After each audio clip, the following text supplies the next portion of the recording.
Let's look back for a moment. The year is 1899. It's the eve of a new century. A man leaves the hustle and bustle of the city and travels to the Adirondack Mountains. There, he wakes at sunrise and sets out into the wilderness for a full day's hike under green trees and over mountain brooks, climbing to the peak of Mount Marcy. Afterward, by his own account, he gets lost, quite profoundly lost. There in the wilderness, he experienced a visionary state of consciousness, what he called a state of spiritual alertness of the most vital description. It changed the course of his life. That man was the first to use the term stream of consciousness. 3 years later, in 1902, he published The Varieties of Religious Experience, which was the first great American work on mysticism. His name was William James, a true visionary and a giant in his field. He's now known as the father of psychology and of American pragmatism. So William James went on to write brilliantly about the different conscious experiences of mystics, of madmen, and of etherized patients. James wrote of certain states of consciousness which were unattainable during what he characterized as the hubbub of this waking life. After his walk in the woods, he wrote of how the human mind may yield access to dreamy states of consciousness when the outlines of confining selfhood begin to melt down.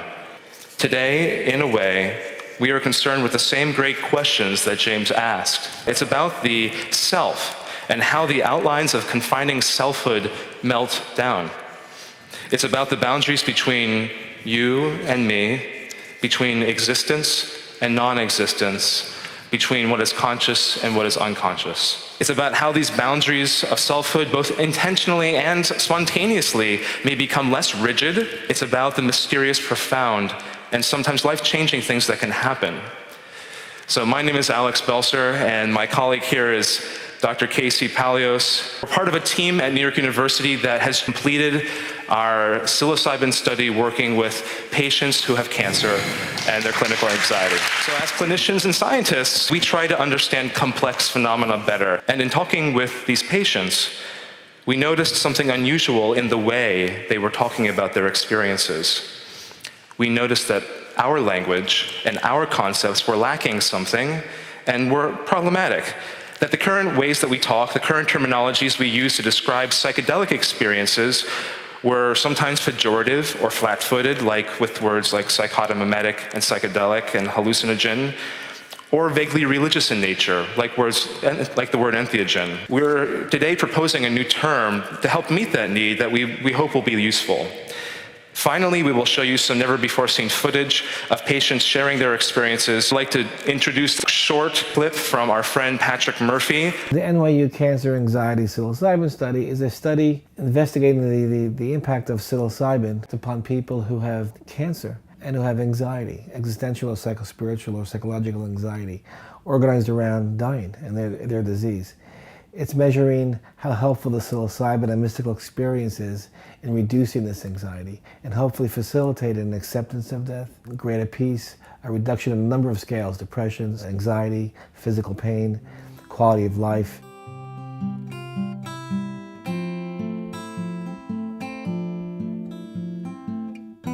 My name is Estelyn Wolkoff, and I work as a psychotherapist. My name is Dinah Baser. I teach figure skating. My name is Octavian Mihai. I'm a first-year student at Yale School of Medicine. I'm a adult literacy teacher, part-time at the public library. I was diagnosed 5 years ago with a type of lymphoma that was untreatable. And not only was it untreatable, but everybody who had had it had died from it. It was aggressive. I was diagnosed with leukemia when I was 17 in 2004, and it was during my senior year of high school when I was just getting ready to go to college. I received the official diagnosis in December of last year, so just about a year ago. And it changed the course of my life because I went from being a physically active 17-year-old to a cancer patient.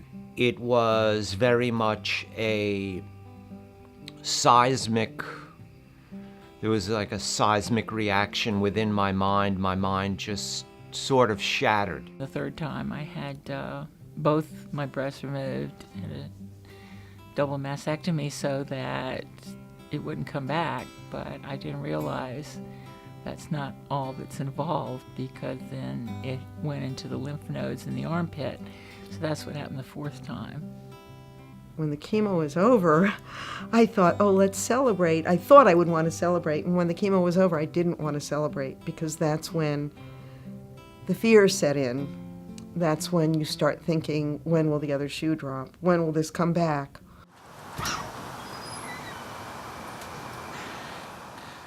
Always in my life, I've been an anxious person.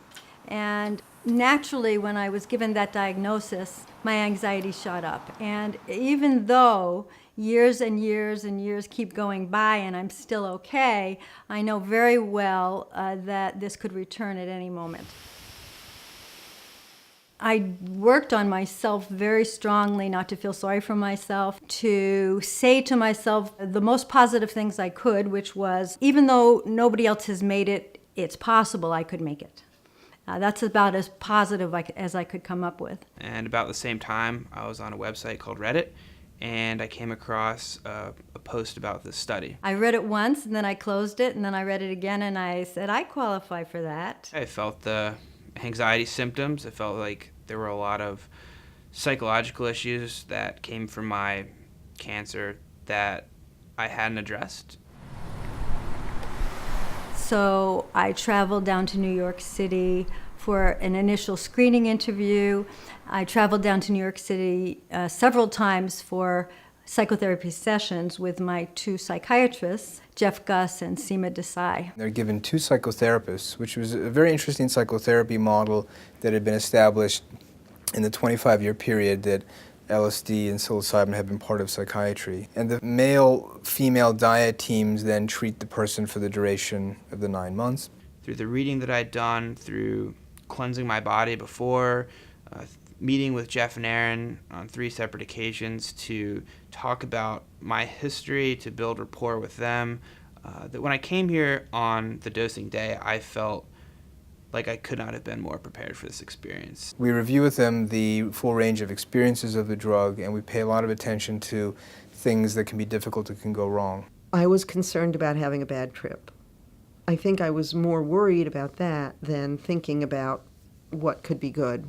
We encourage them to not be scared of those experiences, but to go towards them and to pass through them, and for them to know that we're here to support them. If anything had gone wrong, or if I wanted to end the experience, knowing that I had a team of trained doctors around me, I was in a medical setting, that really comforted me. I really trusted them, and so I just went into it with whatever happens, happens, and I'll be okay. You go in 2 sessions. One is a placebo, and one is the real plant. You don't know which is which. We went through a ritual, myself, Jeff, and Lisa, in speaking our intents, what we hoped would occur. And then they ask you to lie down on the couch and put the eye mask on, put some headphones on, and try to relax and let yourself carried away. For the reasons Alex mentioned, sometime after our study was underway, we realized that our current lexicon was problematic, and particularly insofar as it serves to pathologize by default states of consciousness that are not only not always pathological, but under the proper set of circumstances have the potential to be profoundly therapeutic. The cultural and historical factors that underlie this unstated bias are beyond the scope of this talk, but suffice it to say that in the training I received as a psychiatrist, there was a lot more emphasis laid on how to get people to stop hallucinating. Nobody ever talked about LSD or psilocybin mushrooms as anything other than dangerous substances of abuse. In an effort to address this conspicuous and awkward state of affairs, we decided to clean the slate in a way and invent a new term, which is egolysis. The term egolysis has 2 Greek roots, lysis meaning loosening or dissolution, and ego meaning individual or self. Specifically, when we are speaking of the ego, we are referring to the psychological mechanism that maintains an individual person's conscious experience or sense of awareness of herself, situated within a world of objects and other selves. Egolysis means roughly a loosening of the boundaries that are maintained to create an individual's sense of self. We seek not only to avoid the problems that go along with the existing lexicon, but also to legitimize these altered states of consciousness by redefining them as a result of an enhancement or exaggeration of the mind's natural capacity to modulate its boundaries, rather than as the chaotic epiphenomena of aberrant states of brain toxicity. Within the definitions of egolysis, the ego has three functions. It maintains a sense of self by regulating these three boundaries. One is the boundary between self and others. Two is the boundary between self and no self. And three is the boundary between what is conscious and what is unconscious. So we can think of the ego as analogous to the outer and inner membranes of a living cell. This membrane establishes the identity of the cell by defining the boundary between what the cell is and what it is not. It regulates the content of this identity over time through a mechanism of selective permeability to substances traversing in or out of the cell across this barrier. In this way, the actual content of the cell fluctuates from moment to moment. It is in a state of dynamic equilibrium with the contents of its environment. Every living cell possesses this quality. It is a discrete thing, separate from other cells, but it is in constant contact with the world outside itself, with molecules moving in and out of its body endlessly. The outer cell membrane alters its permeability depending on the environment that the cell is in and the cell's own needs. At the same time, the cell's inner membrane encloses its nucleus, which contains the DNA that not only determines the cell's individual identity, providing a sort of self-generated internal environment and a set of instructions governing how it interacts with the environment outside, but also permits it to transcend that identity by connecting it to a vast collective of other cells, each with an identical copy of this DNA. The cells that make up a multicellular organism, like you and me, depend upon the collective of their kin for their survival, through exquisitely complex and interdependent mechanisms that would be impossible if they did not all share the same genes. In a similar way, the ego acts as a kind of semi-permeable membrane that governs the flux of one's conscious experience of awareness or selfhood, the sense of who I am, what William James referred to as the boundaries of confining selfhood. The boundary can be very permeable, which we call egolytic, or very impermeable, which we are designating as ego-rigid, or somewhere in between. And much like the cell, the contents of conscious awareness at any given moment are the product of an equilibrium between the ego's inner and outer environments, and vary as a function of the permeability of its boundaries. The ego's boundaries fluctuate naturally and spontaneously along all three of the boundaries we've identified, between self and other, between consciousness and unconsciousness, and between self and no self, over the course of our normal daily experiences. That said, through the ages, humans have discovered that this permeability can also be extrinsically manipulated beyond its ordinary limits through a variety of methods, such as dreaming, drumming, chanting, or quiet meditation. Among the most powerful of these methods is the ingestion of a class of compounds known as tryptamines, which include mescaline, LSD, and of course, psilocybin. In talking with our patients who have undergone psilocybin therapy sessions, we have found abundant evidence of these ego-loosening, egolytic states of consciousness. One important point we'd like to make is that any state of consciousness is exceedingly complex as a phenomenon. As such, we'll be providing a few examples to illustrate the application of the egolytic framework, but please bear in mind there's a lot of overlap between certain states, and they can frequently possess qualities that can be described in multiple ways. Because egolysis is a fundamentally neutral concept, there are experiences on both ends of the egolytic, ego-rigid spectrum that can be considered either positive or negative in terms of the predominating feeling tone and the ensuing consequences for the experiencer with respect to their levels of well-being and functioning. The first domain is self versus other, or the relational function. This refers to the well-known concept of self-other differentiation. This ego function works to let you know that your body, thoughts, and emotions are separate from mine or from the person sitting next to you, and yet in some ways connected and part of a kind of unity. For example, here in the domain of self and other, we can appreciate how experiences of empathy or connectedness constitute experiences of relative egolysis, a breaking down of the boundary between self and other, characterized by generally positive qualities. A state of acute psychosis, on the other hand, in which people may be suffering, for instance, from delusions that the stranger across the street is beaming evil thoughts into their mind, can be conceptualized as states wherein the boundary between self and other are also breaking down, but in a decidedly negative way. On the ego-rigid end of the spectrum of self versus other, feeling states like alienation, envy, and vanity fall into the negative quadrant, whereas healthy ego-rigid states include autonomy and self-confidence.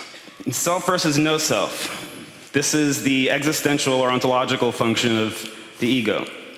This ego boundary functions to create the sense of existence as distinct from non-existence. This does not just relate to non-existence as exemplified by death, but non-existence of the biographical self. The biographical self is the conscious narrative that defines our day-to-day sense of who we are. I am a man, I am a New Yorker, I am a truck driver, I am so-and-so years old. But when this function relaxes, we can become aware that there is much to us, to our existence, that is not at all embedded in these biographical details. This is the I that can cease to exist when one is at the end of the egolytic spectrum in this domain.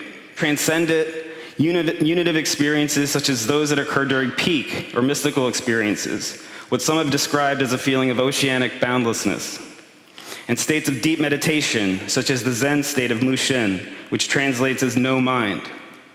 In its negative aspect, egolysis can manifest in this domain when a psychedelic experience goes bad, the so-called difficult trip, characterized by the very unpleasant feeling that one's mind and very identity is disintegrating into oblivion, an experience known as ego death. On the ego-rigid side of the self, no-self domain, manic grandiosity rates as positive not so much for its effects on a person's well-being, but due to the euphoria that accompanies it. And we can see that this finds its mirror image very clearly in states of suicidal depression. Conscious versus unconscious, intrapsychic function. This third ego function maintains a boundary between what is conscious and what is unconscious. We have all experienced the appearance of a behavior or mood that reminds us we have an unconscious, when something mysterious appears or disappears in our minds, and we don't know why. Associations, memories long forgotten, emotions that have been imperceptible come unbidden to our minds. The conscious-unconscious boundary regulates this intrapsychic traffic in a way that seems largely autonomous, though we are able to purposefully intervene in this process when the need arises, as exemplified by the positive ego rigidity of productive focus on a given task.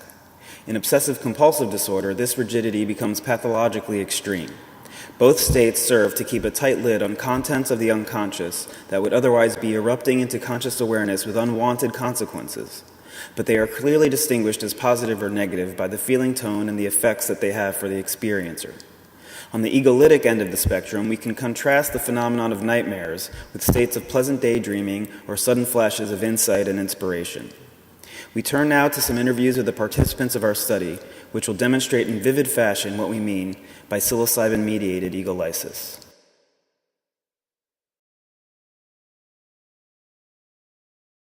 It's just sort of opened me up to everything, like the universe and to people and you know, from the furthest strangers all the way up to my own family and my friends and my acquaintances and my neighbors, and some of my neighbors in their relationships.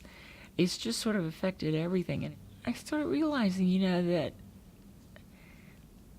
I don't think a lot about what she's experiencing, and feeling more open about how she's feels very lost. It's sort of opened up my love and my acceptance of her more. I mean, I know these things. I mean, they're all like cliches and everything, but they weren't then. They were just totally real, and realize that, you know, the total insanity of war. I mean, it's hard to comprehend how we can keep doing that to each other. I wish I could put it into words, but a sense of a connectedness that runs through all of us that I never knew. I find myself so much more connected to everyone and everything, and what greater blessing is that? Especially for a person who held herself apart You know, walking down the street, I don't judge people. I don't judge people very much. I see that we're the same. We are one. I always heard, you know, we're one. I've always heard those words, and I always wanted to know what that means, but I get it now. And I never in my life would have gotten it if it weren't for this study. If people could know how connected they really are, connected to spirit and connected to each other and connected to nature, and if people would know that, so much of their fear would dissipate. I think feeling that connection to a spiritual world adds meaning to my life, and it adds a purpose to my life that wasn't there before or was dormant. I've really taken that message into my interpersonal relationships, and I've tried with my interactions with people to be more caring, to be more loving, and to feel more empathy. And I felt that very strongly since the dosing day. And I think that that's a universal lesson that was really shown to me on that dosing day that has really resonated.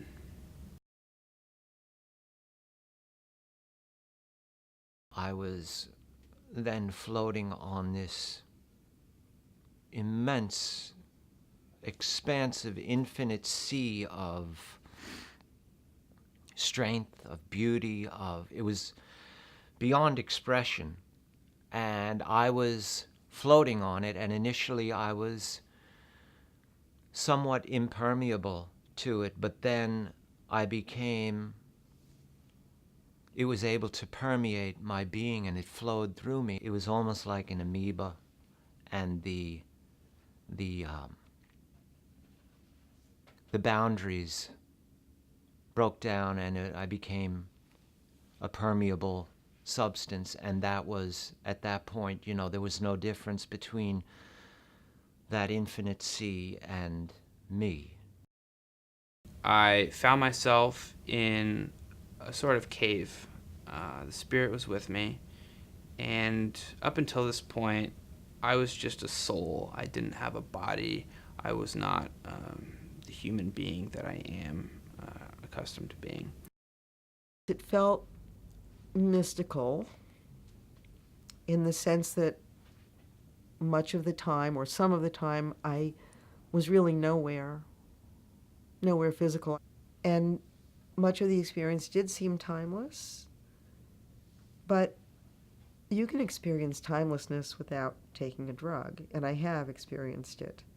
I mean, for example, I remember one particular instance when we were camping, and I was standing on the shore by the lake, looking out over the lake on a beautiful sunny day, and all of a sudden, I just was gone. I was just there, taking in this incredible scene, this incredible world. And there was no time, and there was no me, and there were no feelings. It was just amazing. And I'm much more tuned into that now. I felt this connection with everything, with the whole universe, especially with nature, and to realize the oneness of everything. It's all one thing, everything. And this is something John really picked up on.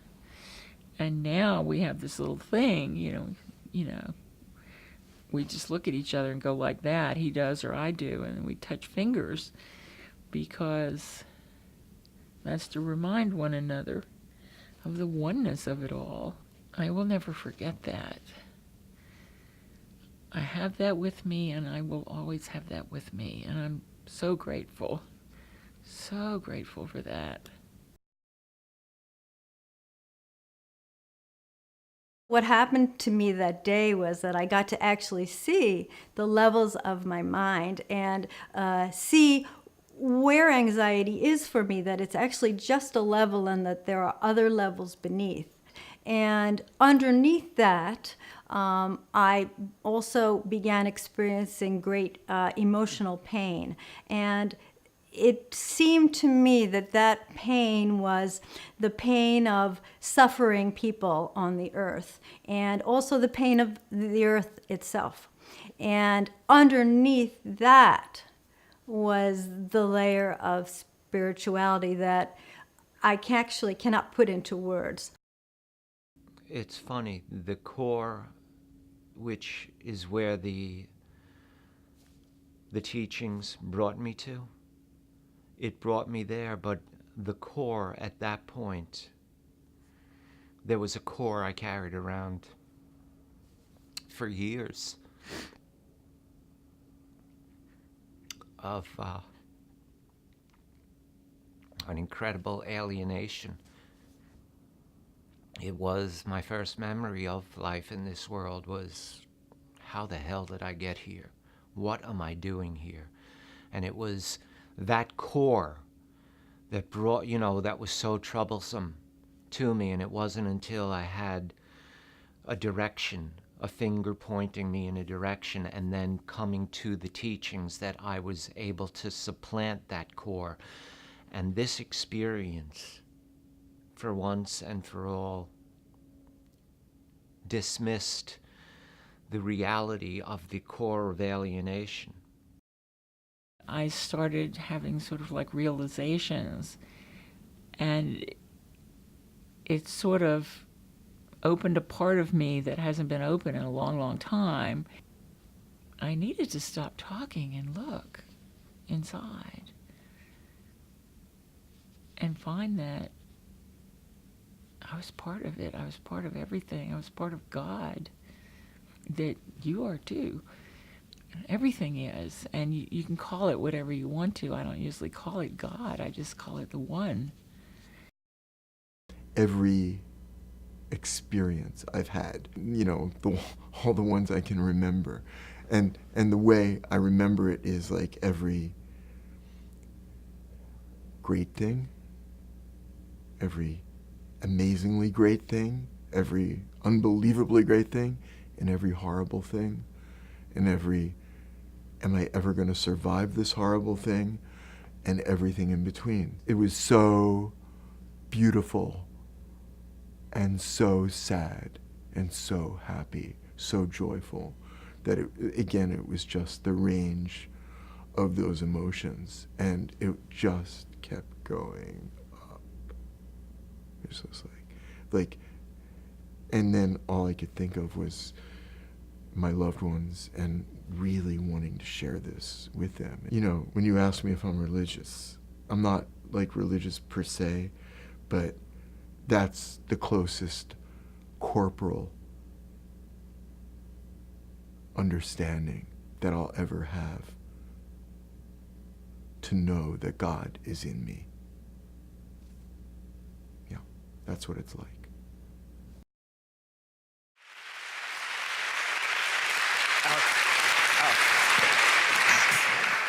So right here today, we have two people we'd like to ask to stand and be recognized, two patients. Nick Fernandez is there in the back, and Gail Cohen is there in the corner.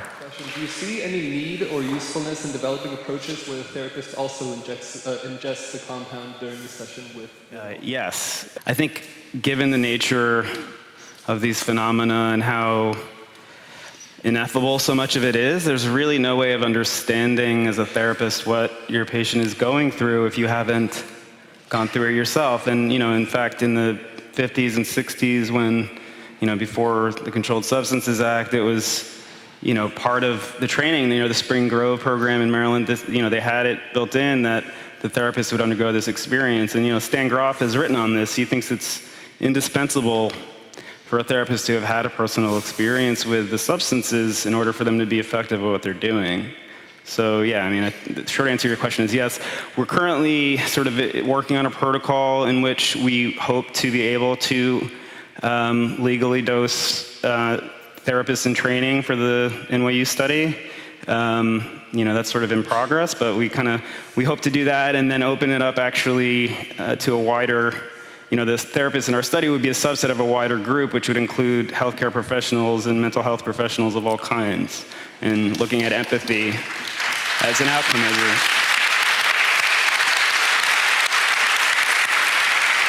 Would there ever be a time when the researcher would take the substance at the same time as the subject? The short answer is no. Yeah. I mean, honestly, there's no protocols that I know of that would have in the works that have that idea, although I think it's interesting, it's something to bring up. But you know, I asked it because it was done also in the 60s, and the idea was to reduce the distance between the lofty professional and the subject.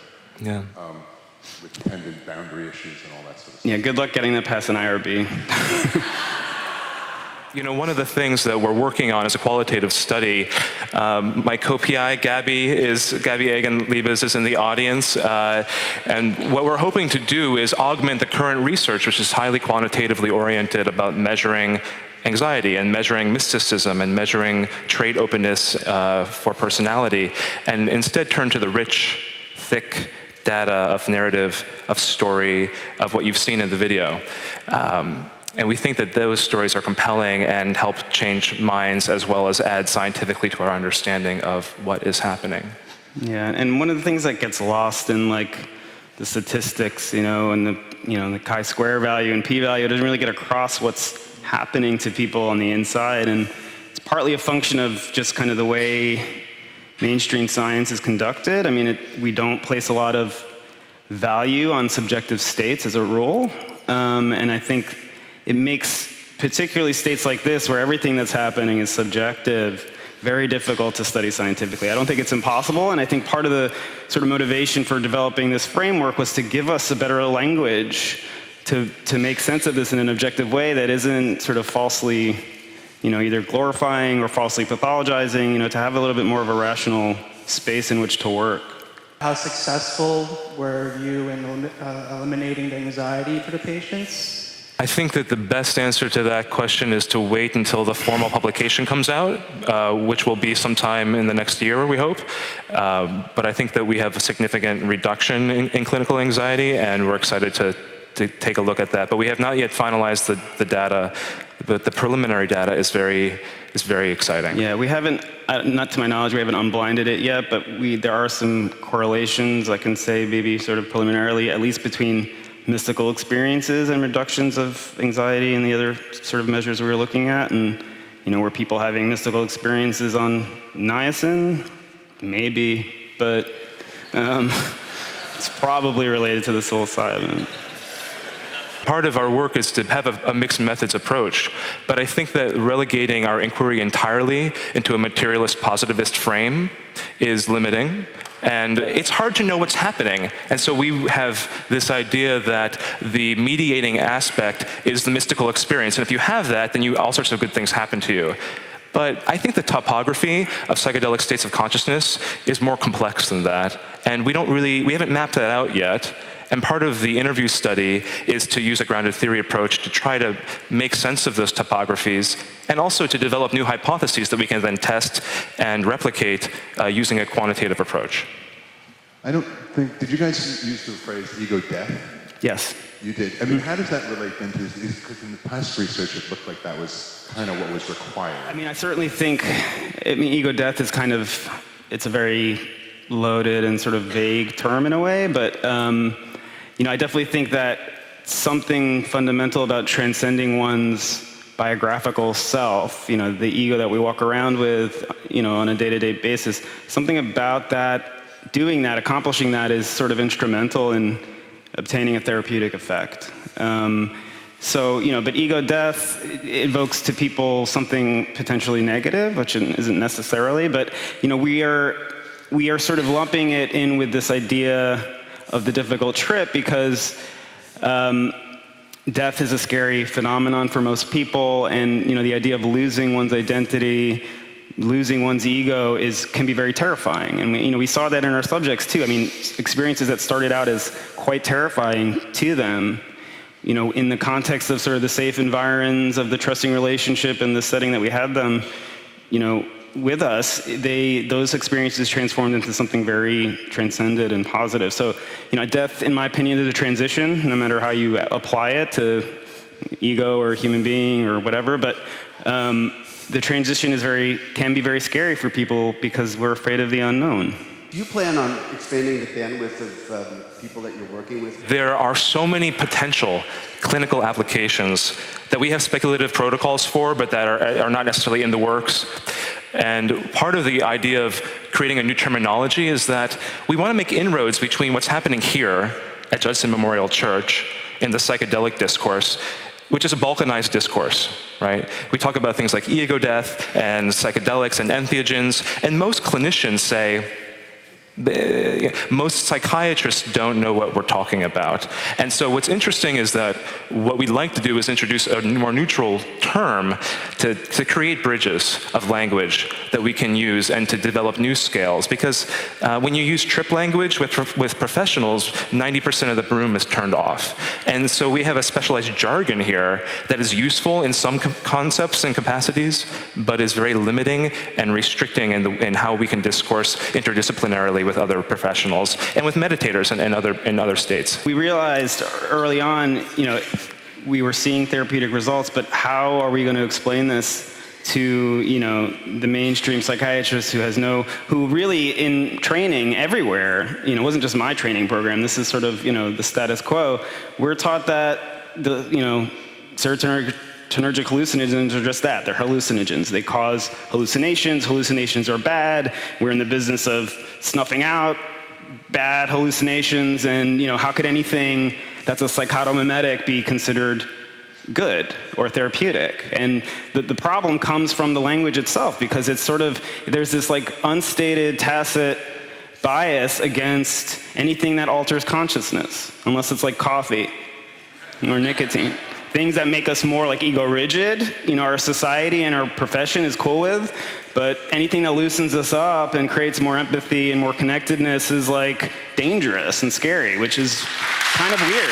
I wanted to know what your feelings are on a person who is not in a study, who's not sick, and deals with these substances for self-exploration. You're asking me to commit professional suicide up here, and I guess I will do it and say that I think these can benefit the vast majority of people outside of psychopathology. I mean, I think there are certain, conditions, states we screen out, for example, people with a history of schizophrenia, bipolar disorder, from participation, because they're kind of already egolized, sort of at baseline, and so pushing them further into that direction can cause problems and does cause problems. So, I don't think they should be used indiscriminately. And I think one of the very sort of powerful lessons of the 60s is that, you unleash that Pandora's box and start, dosing kids on the subway or, in schools, bad things happen. And that's one of the, I don't have a problem with the word entheogen. I think it's a very beautiful sort of descriptive term, but it sort of misses that part, that I think we need to take very seriously, that these are not, but entheogen does also capture the fact that they're sacraments, and they are sacraments, but they have to be used, with respect. And in Patrick's movie, Neil Goldsmith actually has a very nice quote where, he said it was using the wine at the sacramental wine at church to get drunk. It's that's sort of the equivalent of taking mushrooms at a rave or at a fish show or something.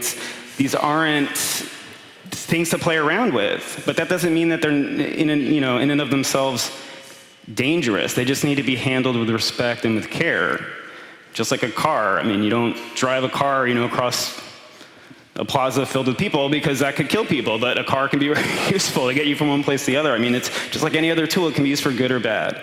And it's time to really emphasize that they're not inherently bad. They are powerful tools, and by outlawing them, we've sort of deprived ourselves as a culture, as a society, as a species, of something potentially very important. And I think it's misguided. Casey Paleos, Alex BELSER, thank you so much. Thank you very, very much.